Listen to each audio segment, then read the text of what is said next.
The climax of the US trip is today, 872 kilometers away from Atlanta.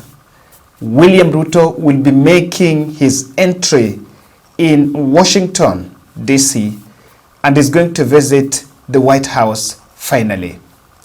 And we have been covering this in a very exclusive way, and we really tried to show you what the president has been doing there. I found it important to try to summarize and look at what have the Kenyan delegation gotten from Atlanta. And that is why in this podcast, this is the Atlanta mission. Let's look at who got deal, where did we walk through and came out empty-handed, and who are the joyriders in that delegation to Atlanta. Welcome to The Bold. Kindly subscribe to our channel and click the notification bell. But before I look at that, I'd want to put up a point, and I wish those who are working with the president on this considers something called communication and messaging. When I saw the Foreign Affairs CS Sungei and State House spokesperson Hussein Mohammed making a press briefing in Nairobi just hours before the president's team flew to US, we were all optimistic that there is going to be elaborate communication to tell the country and control the narrative in Kenya. But I want to show you that from my point of view, William Ruto and the team have failed terribly in communication. And there were simple things like this country, Kenyans started asking day one that what is the cost of hiring the private jet, hiring the plane to US. And there was an uproar about the 200 million cost in it, with Kenyans questioning why the official presidential jet is not being used, or neither KQ. And they kept quiet. So they did not communicate until when US envoy here, US embassy here, came out and declined that we did not sponsor William Ruto's trip to US. Do you know, later on when government spokesperson came to respond to this was his language. Inatumika sana kule Marekani. Kwa hivyo ni nyinyi wanakulima ameenda kuwatafutia soko. Kwa hivyo wewe unauliza maswali hayo, hiyo maswali ni ya kiupusi kabisa. Shindwe wewe ibilisi pepo baya. Rais anaenda kama mzee wa hii kijiji ya Kenya kutafuta, alafu unauliza fare ni pesa ngapi? Na akirudi atarudi na zaidi ya hiyo fare mara milioni. Hiyo si ni wale ambao hawapendi Kenya. Yeye ndiye rais wa kwanza ambaye ameitwa kutoka Afrika kuenda kama state visit ya rais wa Marekani Joe Biden. Na hii Kenya ni nchi ya maajabu, kwa sababu ilitoa baba mbegu yetu nzuri kama ya wakulima, ambaye aliweza kupata rais wa kwanza mweusi wa kule Marekani, Barack Obama. Ni mrai jogoda wewe. Lakini usiue hiyo story wewe. Hii ndio story, hii ndio story. Hii ndio story. Sasa niseme hivi. Unajua ninauliza maswali hapa na wanahabari wengine hapo ati hii ni hasla jet tu, sijui mheshimiwa rais amekwenda kule Marekani. Wacha niwaambie kwa kweli, tunafaa kujivunia sana kwamba mheshimiwa rais William Samoei Arap Ruto ndiye wa kwanza katika bara la Afrika.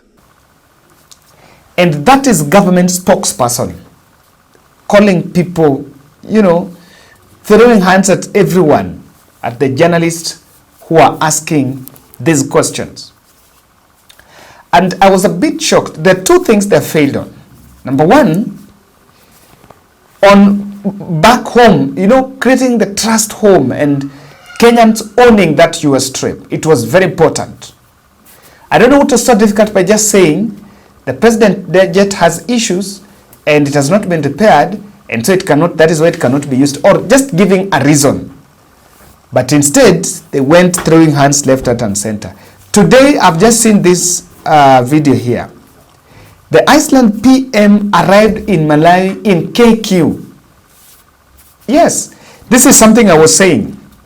This is what I was saying actually in my previous video. I said they just needed to use KQ, use this trip to market KQ as our national carrier. Government is also a shareholder in KQ. So the CEO of the nation, there was nothing wrong CEO of the nation marketing KQ in this trip by going there with KQ. And that is what then happened. Neither am I seeing good communication from the US team. They're just people splashing photos in their social media handles on celebrities they're meeting, but I'm not seeing the tangible result in it. But let us just, and that is just on communication. But I want us to go through what we got from Atlanta, what so far we've got, and we will really look at this keenly. The Ministry of Education, there was this trip at Spelman College, Atlanta. And Spelman College, Atlanta, there is an exchange program that was announced on 60 students being airlifted for a one-semester program in top U.S. universities. I am excited to announce that the U.S. government has committed $3.3 million to a new era of the Kennedy-Mboya partnerships.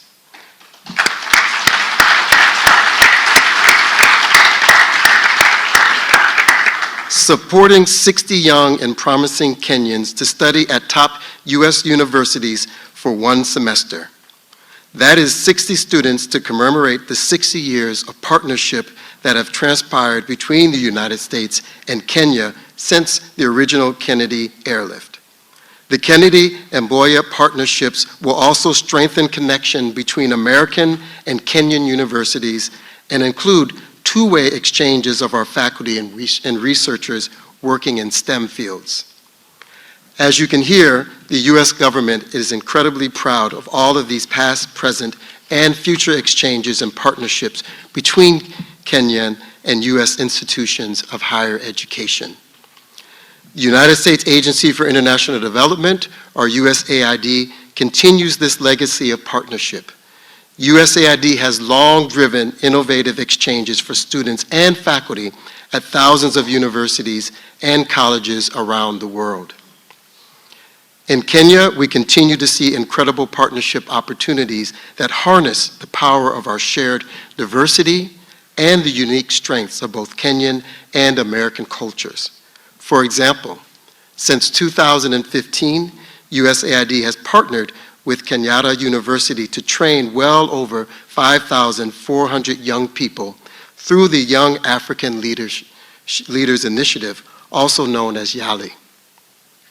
I am also excited to announce today that with $1 million from the U.S. government's Digital Transformation for Africa initiative, 2 new special groups for YALI will be launched in partnership with Dedan Kimathi University of Technology in Kenya and Semiconductor Technologies Limited, a cutting-edge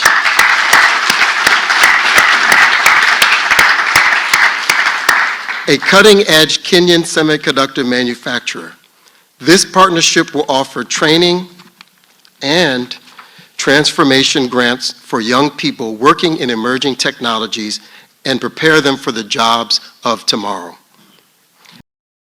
By emphasizing STEM education, we're not just preparing students for today's jobs, we're equipping them to be the innovators and problem solvers who will drive our economies and countries forward in the decades ahead. This future is one that will present both challenges and opportunities, and our focus on STEM will ensure students can help tackle complex problems, like climate change, while also capitalizing on emerging technologies.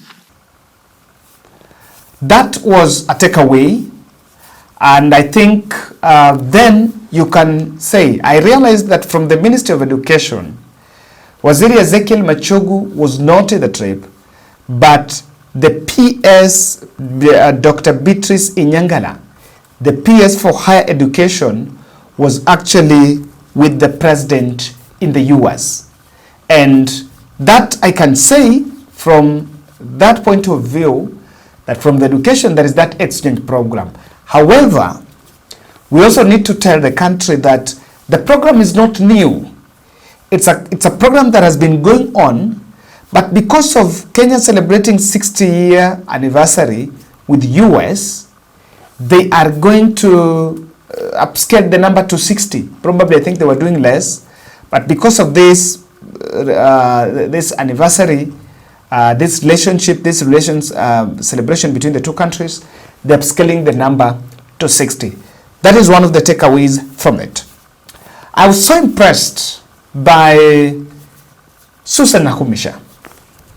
Even after failing to crack the nut on the doctor's strike here locally, the US is a very big funder, is a very big partner on health front.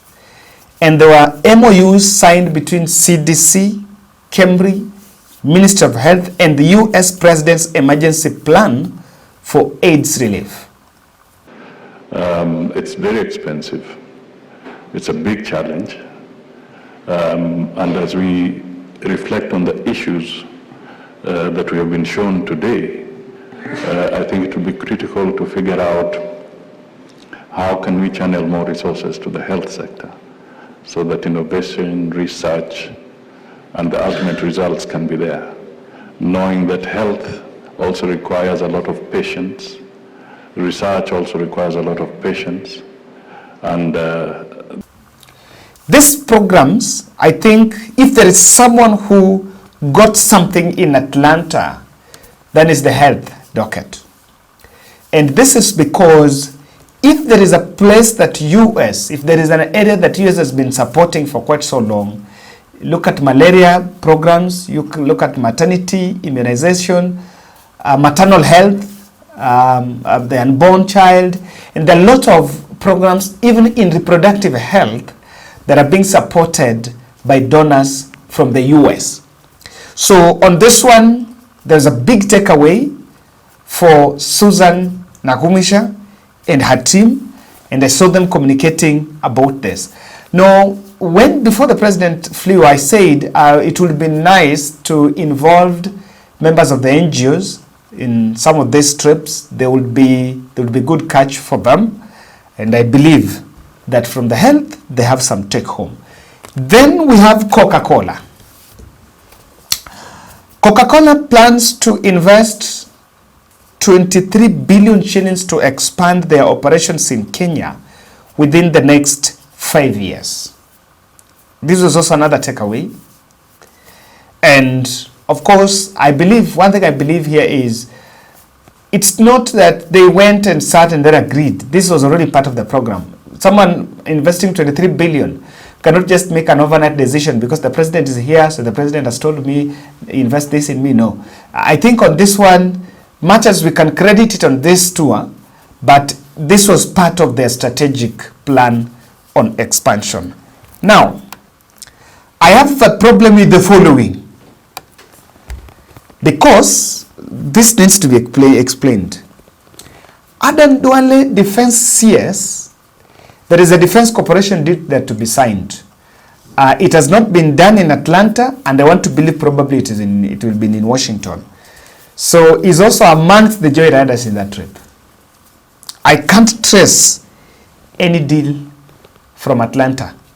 The photos I'm seeing and even what is posting is accompanying William Ruto to that studio, Tyler Perry studio. That's what I'm seeing, bit of accompanying. But I'm not seeing his side in it. The other thing is the Council of Governors. The Council of Governors was represented by Anne Waiguru, our governor, Governor Gladys Wanga, Wavinya Ndeti, and Nairobi Governor Johnson Sakaja. Those are the 4 governors that I've seen there. So Johnson Sakaja is the governor of the capital city, that is Nairobi. I did not see any meeting of these leaders having with strategic investor on their counties. So what they're bringing home for their counties, I am not saying, except Sakaja was involved in a meeting with the president when the president met Mayor of Atlanta, Andre Dickens. And you can see this meeting. This is the meeting where Sakaja was. What came out of it for the people of Nairobi have not yet been reported. I'm telling you, there is a lot of poor communication this side. This meeting, something that has come from this meeting, no one knows clearly what is really in it for the people of Nairobi. For Wavinya Ndeti, Wanga, and Waiguru, we are waiting to see whether you have something from Washington, but from Atlanta, nothing. In Taylor Perry Studios, Taylor Perry himself was missing. And however, the president was received there by Steve Harvey, a television host, who then promised to visit the country later. I don't know whether his visit to, and I had some reservations with the statement. They're saying, I will come to Kenya to visit my friend Ruto. To me, it doesn't really point for me the picture of him coming to support our film industry. Remember, he's supposed to do a production in Johannesburg. So the takeaway is an invite for Steve Harvey to come to Kenya. However, curiously, why did that Taylor Perry miss in the studio? Because this was planned earlier and we were told that was part of it. And of course, the Kenyan producers and film industry was looking forward to meeting to see what deal will come out with Taylor Perry, and that was not there. I have seen one of us really told me that Kevin, that guy is not a good guy, this and that, that he has also had some scandals there, yeah, that I would not want to do for, maybe you will not get into it. The people in the US really know that. So, on that also, in that studio also we came out with nothing. We came out with nothing. Except the photos and the invite that maybe we are extending to Steve Harvey. We are, then this other one of Vivo, which is a clothing brand that is staying both US and has also included the Kenyan brand in it. That was better. For me, that was good because it's selling. It's a privilege, and it's also, if you're selling Kenyan brands and the president comes there with a team, they take photos and all this and that, I think it's marketing, and it's marketing a Kenyan who is doing something in the US. I think that to me were a good gesture. I think we would have had more of that also.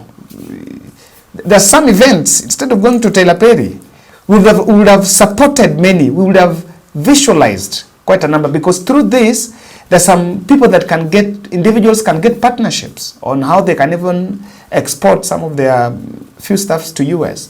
We would have done that. We would have done another Kenyan who is doing something else, that would help to imagize the Kenyans that are doing something there, and it will help also reach out to the market base. So to me, because I want to believe that there are also quite a number of Kenyans that are interested in this. So that was a big one for me. That was a good one. Vivo, new Vivo Fashion Group retail store in Atlanta. So it's selling both Kenyan brands and Kenyan brands and American brands, which I think that was a good gesture.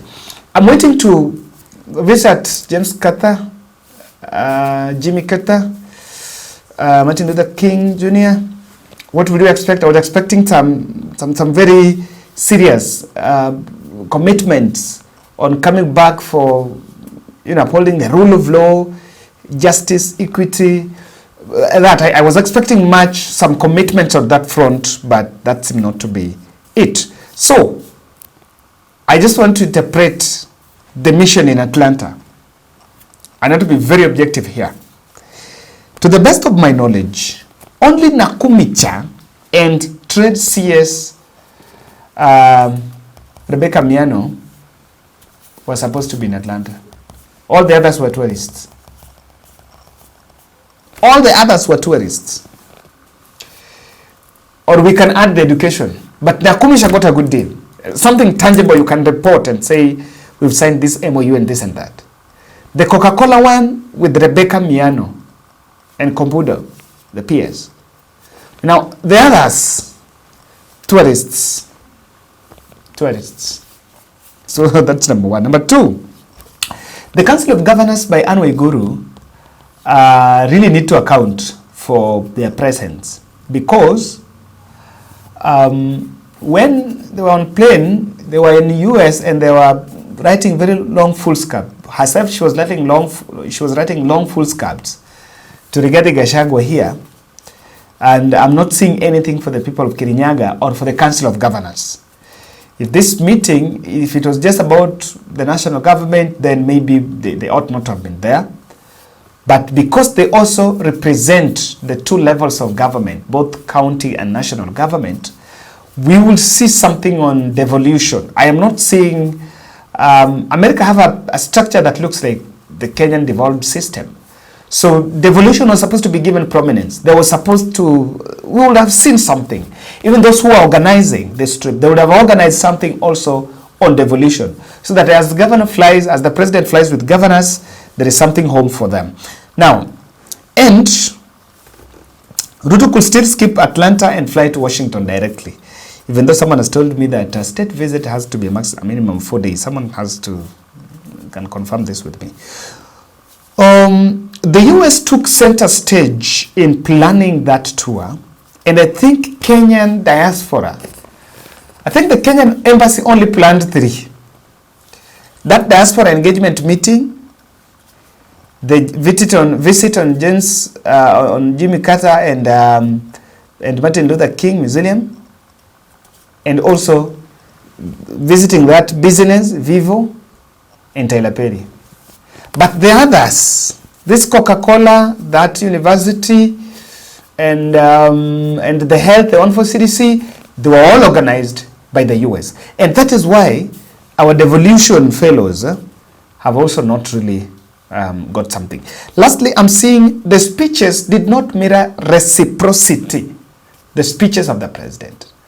I did not see, they did not vision Kenya-US. They visioned US help Kenya, and sounded like more of a begging bowl. Thank you.